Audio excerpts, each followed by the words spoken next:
ॐ शन्न इन्द्राग्नि भवतामवोभिः शन्न इन्द्रावरुणारातहव्या शमिन्द्रा सोमा सुविताय संयोः शन्न इन्द्रा पूषणा वाजसातौ स्वाहा। ॐ शन्नो भगाशमुना शंसो अस्तु शन्नः पुरन्धे शमुसन्तुरायः शन्ना सख्यस्य सुयमस्य शंसः शन्नो अर्यमा पुरुजातो अस्तु। ॐ शन्नो धाता शमुधत्तानो अस्तु शन्न उरुचि भवतु स्वधाभिः शं रोदसी बृहति शन्नो अद्रि शन्नो देवानां सुहवानि सन्तु।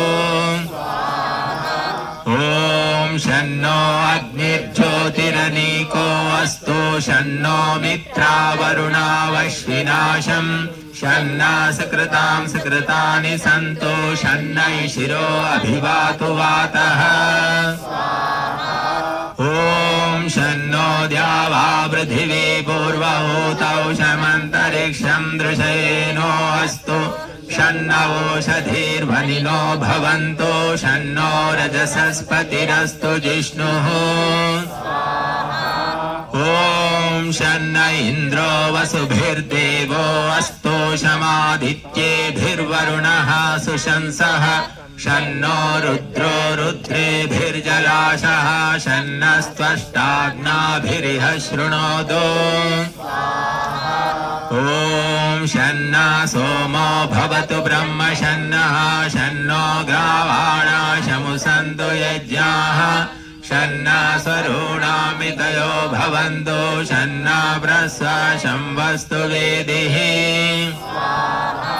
ॐ शन्ना सूर्य उरुचक्षा उदेतु शन्नश्चतस्रा प्रदिशो भवन्तु शन्नः पर्वता ध्रुवयो भवन्तु शन्नः सिन्धवा शमुसन्त्वापः।